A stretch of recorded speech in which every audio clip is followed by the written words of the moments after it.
O julgamento das chamadas pedaladas fiscais do governo Dilma, marcados para esta quarta-feira, podem ser adiados. O governo entregou hoje ao Tribunal de Contas da União um pedido de afastamento do relator que recomendou a reprovação das contas do ano passado. O pedido de afastamento do relator Augusto Nardes foi entregue ao presidente do TCU pelo advogado-geral da União. A estratégia do Planalto foi anunciada nesse domingo e pode atrasar o julgamento das contas do governo de 2014. Luiz Adams argumenta que o ministro Nardes antecipou o voto dele, o que é proibido pelo Código de Conduta da Magistratura. É vedado ao magistrado, é vedado ao ministro do Tribunal de Contas da União emitir qualquer opinião sobre o processo que ele está conduzindo em qualquer meio de comunicação. E isso gera, no nosso entender, um ambiente de constrangimento ao tribunal que tem que ser afastado. Em nota divulgada ainda no domingo, o ministro Augusto Nardes disse que não antecipou o voto na imprensa, apenas enviou um parecer prévio aos demais ministros, como prevê o regimento interno da Corte. No parecer, Nardes recomenda a rejeição das contas. Ele não aceitou as explicações do Planalto para 12 dos 15 indícios de irregularidades apontados no relatório técnico do tribunal. A decisão do governo de pedir o afastamento do ministro Augusto Nardes como relator do processo que analisa as contas do ano passado provocou reações aqui no Congresso. Deputados e senadores têm a palavra final sobre o tema. Eles podem aprovar ou não as recomendações do TCU. A oposição vê desespero na atitude do Planalto. Esses fatos são conhecidos de muito tempo, não são fatos novos. O que o governo está agora com medo dos termos do relatório é desviando a atenção. Já os petistas fazem coro aos ministros e defendem a saída de Nardes do processo. Para esse parlamentar, o ministro se move por paixões políticas. Vazamentos seletivos, pronunciamentos políticos, vem se excedendo regularmente e agora, por último, esse vazamento, ele realmente deve ser inabilitado. A sessão do TCU para votar o relatório sobre as contas de Dilma está marcada para esta quarta-feira, mas poderá ser adiada. Vai depender de como o presidente do TCU, Haroldo Cedras, encaminhará o pedido do governo. Um relatório recomendando a rejeição das contas da presidente pode incentivar a oposição, com o apoio de setores do PMDB, a dar início a um processo de impeachment para afastar Dilma por crime de responsabilidade. O presidente da Câmara, Eduardo Cunha, a quem cabe encaminhar os pedidos de impeachment de Dilma, criticou a estratégia do governo. Estranho que depois de tanto tempo, depois de tantos pedidos de prorrogação de prazo, de tantas reuniões, de levar tantas justificativas, de repente, na véspera do julgamento, é que fala isso. Poderiam ter falado no primeiro momento. Eu não acho que a melhor maneira que você tem de ir para o jogo de futebol é tirando o juiz de campo, né? E o Tribunal de Contas da União informou na noite desta segunda-feira que o presidente do tribunal vai levar o pedido do governo para a análise do plenário como questão preliminar na sessão desta quarta-feira, ou seja, será julgado antes das contas de 2014. E a presidente Dilma Rousseff deu posse aos novos ministros do governo dela esta tarde no Palácio do Planalto. Durante o discurso, a petista afirmou que mudar a estrutura do Estado é um ato típico de governar. Trata-se, sem sombra de dúvida, de um amplo conjunto de ações que iniciam agora, mas que terão novos desdobramentos. Por meio dessas ações, nós buscamos atender à exigência justa e atual por um Estado mais eficiente, mais focado e mais capacitado para garantir a parcimônia em seus gastos. Queremos também garantir mais equilíbrio à coalizão que me elegeu e que deve governar comigo. Senhoras e senhores, é um ato típico de governar rever continuamente a estrutura do Estado, para que a cada momento ela seja mais adequada às legítimas demandas de nossa população. Exatamente por isso, estamos criando a Comissão Permanente de Reforma do Estado, que, partindo das recomendações da Câmara de Gestão e Competitividade e se beneficiando das melhores experiências internacionais sobre o tema, irá trabalhar de forma sistemática para manter a estrutura do Estado sempre mais eficiente. Esta comissão será presidida pelo ministro Nelson Barbosa, do Ministério do Planejamento, Orçamento e Gestão, integrada pelos ministros Jacques Wagner e Joaquim Levy. E a presidente Dilma pediu que os novos ministros façam mais com menos recursos e que eles dialoguem com a sociedade, fazendo reequilíbrio fiscal. Todos nós queremos um Estado mais preparado. Um Estado mais preparado para realizar o reequilíbrio fiscal necessário, imprescindível para a retomada do crescimento econômico. Estamos, por isso, todos empenhados nesse reequilíbrio das contas públicas, na redução da inflação e na ampliação da confiança dos investidores na nossa economia. Estamos numa travessia necessária e desafiadora, que requer um intenso trabalho dos ministros e de todos os integrantes dos ministérios. Um intenso trabalho ministerial para conciliar o reequilíbrio fiscal e a manutenção dos programas e das políticas sociais. A principal orientação que dou aos novos ministros e aos ministros que continuam no governo é: trabalhem ainda mais, com mais foco, com mais eficiência, buscando fazer mais com menos recursos. Dialoguem muito e sempre. Dialoguem com a sociedade, com os parlamentares, com os partidos e os movimentos sociais. Trabalhem juntos, em cooperação, unidos, para o Brasil voltar a crescer logo, sem demora, preservando direitos e programas sociais e fazendo o nosso reequilíbrio fiscal. E a presidente Dilma encerrou o discurso afirmando que o governo quer retomar a criação de empregos o mais breve possível e que, ao lado dos ministros, tem um Brasil para governar até 2018. Temos, sem dúvida, muito trabalho pela frente. E asseguro a todas as brasileiras, a todos os brasileiros, que estamos movidos por um propósito único. O propósito de fazer o mais rápido possível a travessia para uma nova etapa de nosso desenvolvimento, baseado na geração de empregos e na geração de oportunidades para todos os brasileiros e brasileiras. Encerro desejando boa sorte e bom trabalho a todos os novos ministros e aos ministros que permanecem. Recomendo a todos muita dedicação, pois temos um Brasil para governar até 2018. Muito obrigado. E a seguir, a polícia apreende 1,5 milhão em casa de prefeito no interior de São Paulo. O Ministério Público investiga fraude em vendas de terrenos. E veja ainda, Estados Unidos, Japão e outros 10 países fazem acordo comercial histórico. O pacto vai reduzir barreiras tarifárias e eliminar milhares de tarifas. O Band News volta já.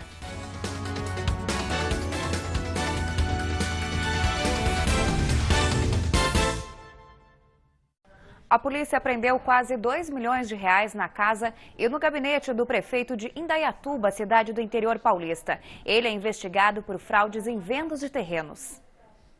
Na casa do prefeito de Indaiatuba, Reinaldo Nogueira, do PMDB, foram encontrados mais de R$1,5 milhão. Mais 400 mil foram apreendidos no gabinete dele. O Ministério Público investiga um esquema de fraudes em desapropriações. Áreas eram compradas por valores baixos e depois declaradas de interesse público pela prefeitura, que pagava quantias milionárias pelos terrenos. O prefeito de Bragança Paulista também é investigado. Na casa e no gabinete de Fernão Dias, do PT, a polícia prendeu cerca de R$26 mil.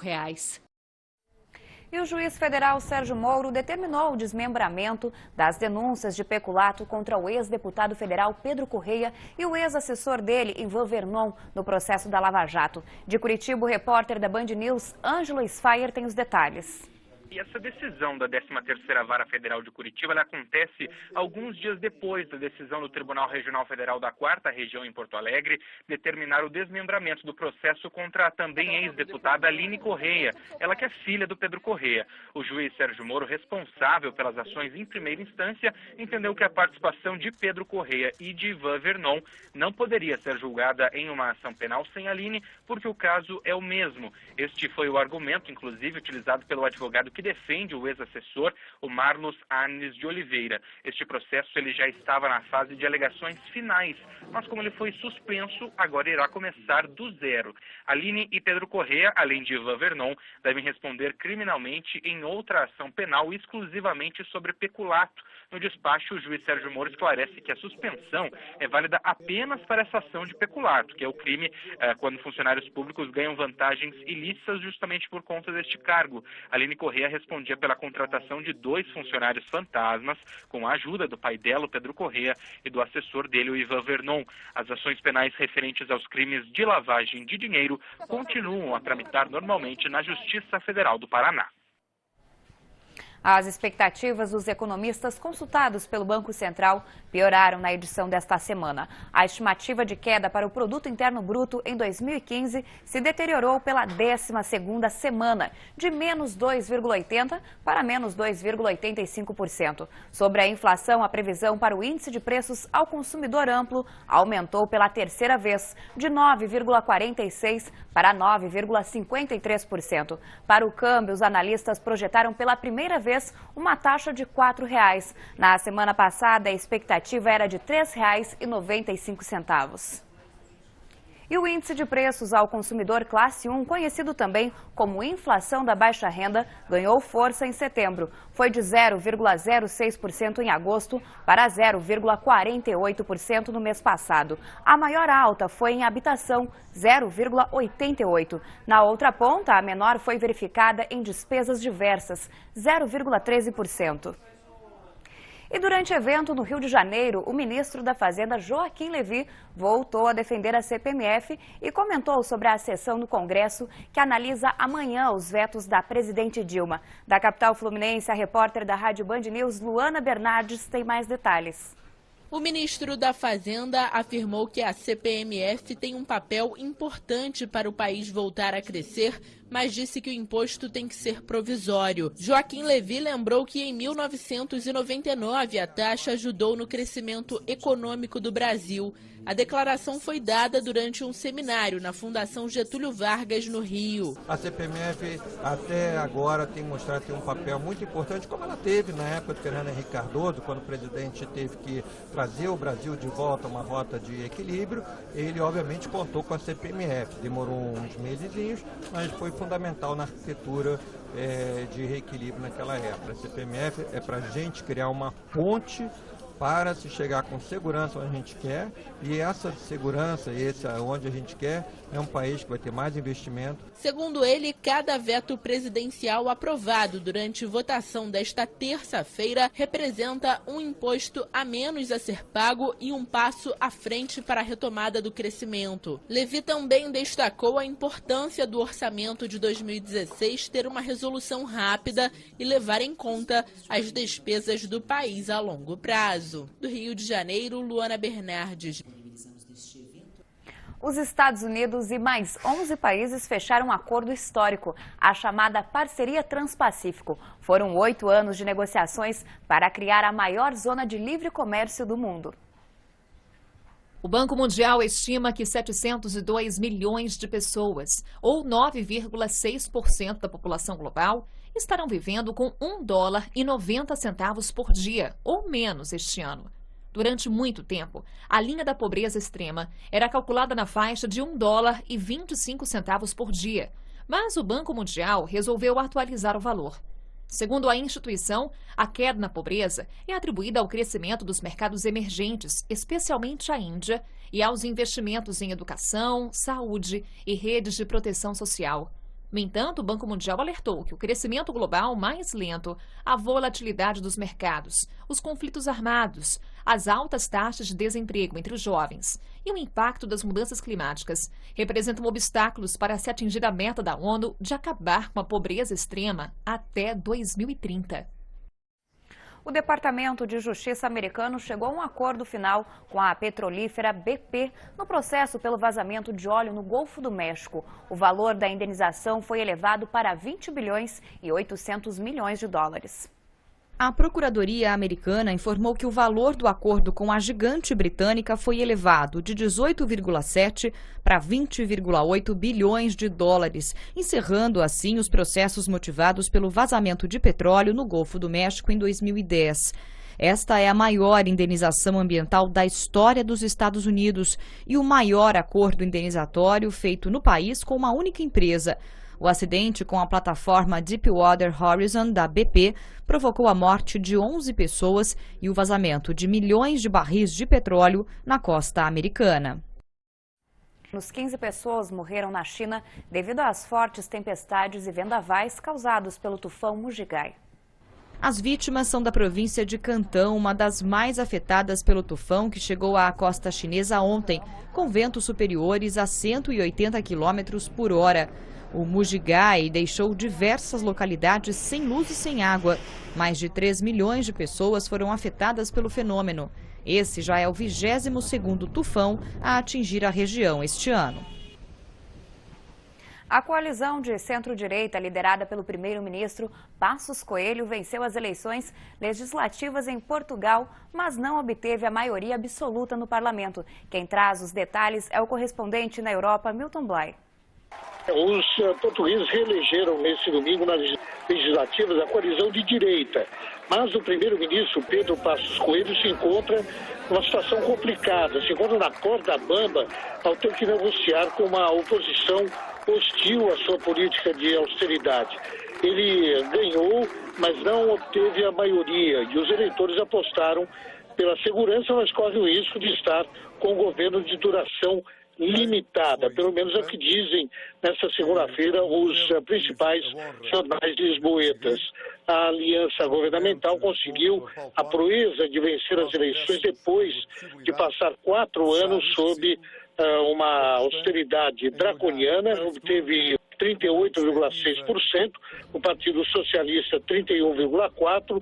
Esse resultado ficou, no entanto, muito abaixo daqueles obtidos pela direita em 2011 e fez o governo perder a maioria absoluta, e a esquerda está falando até mesmo na possibilidade de se unir os diferentes partidos de esquerda para tentar então barrar o caminho da direita, que venceu as eleições, mas pode acabar não levando o poder. Encontrado na Colômbia o fóssil mais antigo de tartaruga já descoberto em todo o mundo.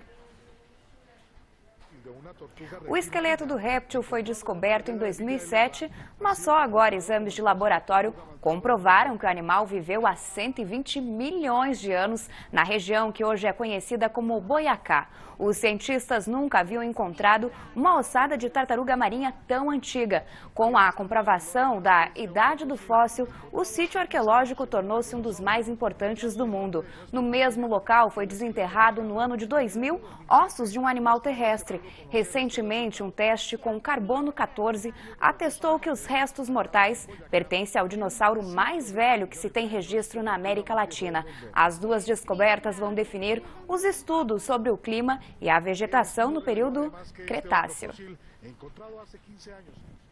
E a seguir você fica com a edição de hoje do Jornal da Band. Até mais!